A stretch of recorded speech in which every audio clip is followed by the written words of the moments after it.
Y'all have entered Yap City today because I am not done. That year wasn't all trash. Like I said, I had entered my winning season and I was being blessed abundantly. I had some really cool manifestations come through and opportunities, blessings, and miracles. So I really want to touch on that. But before we get into it, I have a quick little story for you guys.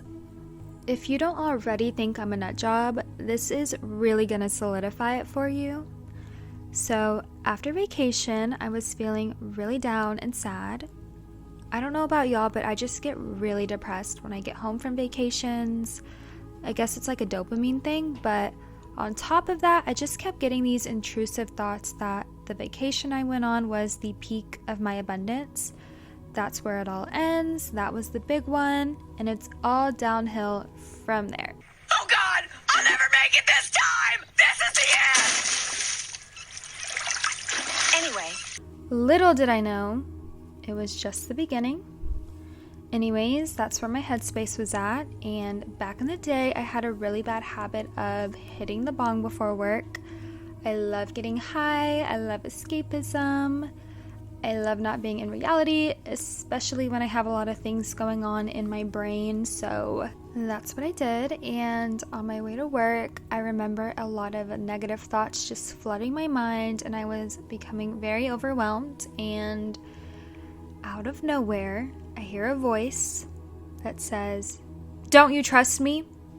Don't let your faith waver." It shook me. It was very firm and stern, and I started bawling. I had just heard the voice of God. Yeah, I know. And for any skeptics or cynicals out there, I am mentally sane. I've never done acid or shrooms. I've only smoked weed, and this would definitely be a topic for another day, but I find that weed connects us to the spiritual realm. I get a lot of intuitive downloads and clarity when I'm high.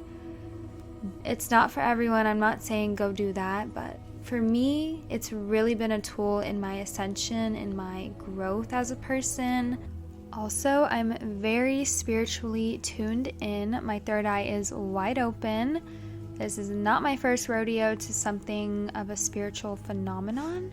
It's just another Tuesday. And ultimately, the voice did not induce fear in me. I wasn't paranoid. If anything, it was very calm and stern, like a father condemning their child. And it brought me clarity. I've always believed in God. I grew up going to church. I read my Bible. I pray. I'm very spiritual, as you may know, but up until that day, I don't think I knew what it meant to just trust Him. I like control.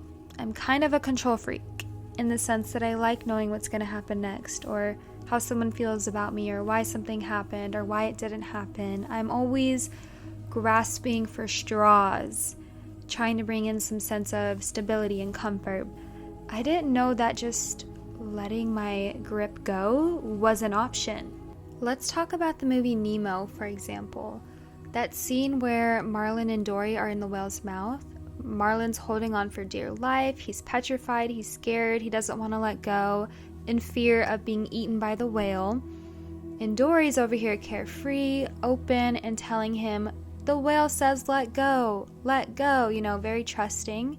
And Marlin had to take that moment to just lean in to trust. Letting go. You don't know what's about to happen, but you just gotta do it, It's that or nothing. And of course, they fall into the whale's mouth and back up out the hole and into the ocean, and they were good.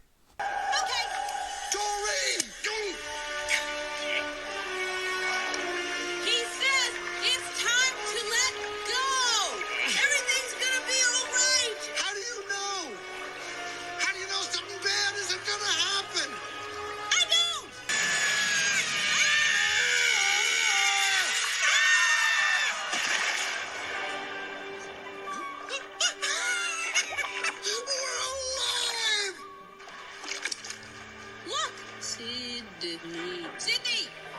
Sydney! Sydney!